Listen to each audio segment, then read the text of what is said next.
Pada namanya tersemat julukan Syekhona yang bermakna guru kami. Gelar tersebut diberikan untuk mengukuhkan keberadaan beliau sebagai maha guru ulama-ulama dari Madura dan Tanah Jawa. Dalam bimbingan dan pengajarannya lahir banyak nama ulama dan kiai berpengaruh besar yang tersebar seantero Nusantara. Antara lain Kiai Haji Hashim Asy'ari, Kiai Haji Abdul Wahab Hasbullah, Kiai Haji Bisri Syansuri, Kiai Haji Manaf Abdul Karim Lirboyo, Kiai Haji Maksum Lasem, Kiai Haji Munawwir Krapyak Yogyakarta, Kiai Haji Bisri Mustafa Rembang, Kiai Haji Nawawi Sidogiri Pasuruan, Kiai Haji Muhammad Hasan Genggong Probolinggo, Kiai Haji As'ad Samsul Arifin Asem Bagus Situbondo, dan masih banyak nama-nama ulama besar lain yang tidak tersebut di sini. Syekhona Khalil terlahir dengan nama Muhammad Khalil. Beliau lahir di Kampung Senenan, Desa Kemayoran, Bangkalan, Madura, Jawa Timur pada tanggal 11 Jumadil Akhir 1235 Hijriah atau 27 Januari 1820 Masehi. Ayahnya bernama Abdul Latif bin Harun bin Muharram bin Asrul Karomah bin Abdullah bin Sayyid Sulaiman. Pendidikan masa kecil Syekhona Khalil langsung didapat dari tangan sang ayah. Baru setelah dewasa beliau menimba ilmu di sejumlah pesantren di Jawa, seperti pesantren Langitan Tuban, pesantren Cangaan Bangil, pesantren Kebon Candi Pasuruan, dan pesantren di Banyuwangi. Selama nyantri di sejumlah pesantren, Syekhona Khalil muda juga rajin bekerja. Di Kebon Candi Pasuruan, beliau mengais rezeki dengan cara menjadi buruh batik. Sementara di Banyuwangi, beliau bekerja kepada gurunya sebagai buruh pemetik kelapa dengan upah 2,5 sen untuk setiap pohon. Segala upah hasil memeras keringat itu ditabung sebagai bekal menuntut ilmu ke Mekah. Syekhona Khalil berlayar ke Mekah pada tahun 1859. Di Tanah Haram beliau berguru kepada para syekh di Masjidil Haram, terutama yang bermazhab Syafi'i. Sebagai pelajar, Syekhona Khalil adalah sosok yang haus ilmu.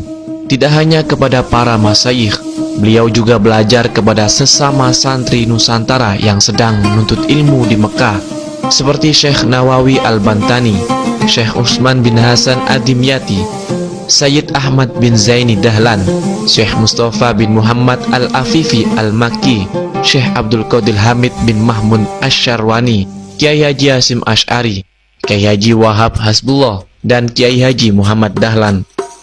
Pada masa ini, Syekhona Khalil sudah menjadi seorang penghafal Al-Quran dan menguasai kitab-kitab klasik, terutama Alfiyah Ibnu Malik. Bahkan sekembalinya ke tanah air, beliau dikenal sebagai ulama yang pertama kali mengenalkan gramatika Arab Alfiyah Ibnu Malik.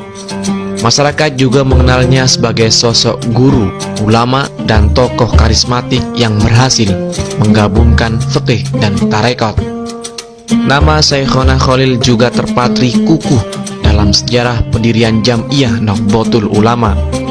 Pada masa menjelang berdirinya Jam'iyah ini, Syekhona Khalil mengutus muridnya Kiai Haji As'ad Syamsul Arifin untuk menemui Kiai Haji Hashim Asy'ari di Jombang sambil menitipkan tongkat dan membacakan Al-Quran surat Toha ayat 17-23.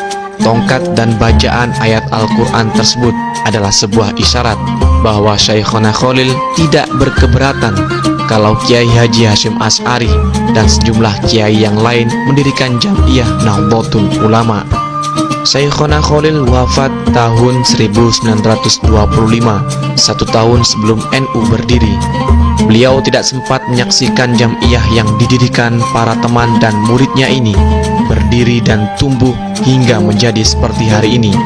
Namun namanya tetap mengharum bunga sebagai ulama panutan yang dikenang dan dicintai kaum Nahdliyin seluruh Nusantara. Allahumma salli ala Sayyidina Muhammad salatan taj'aluna fiha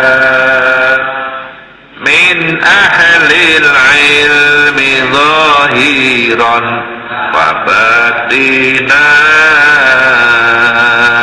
وتحشرنا في عبادك صالحين في دنيانا وأخرانا وعلى آله وصحبه وسلم في دنيانا وأخرانا وعلى آله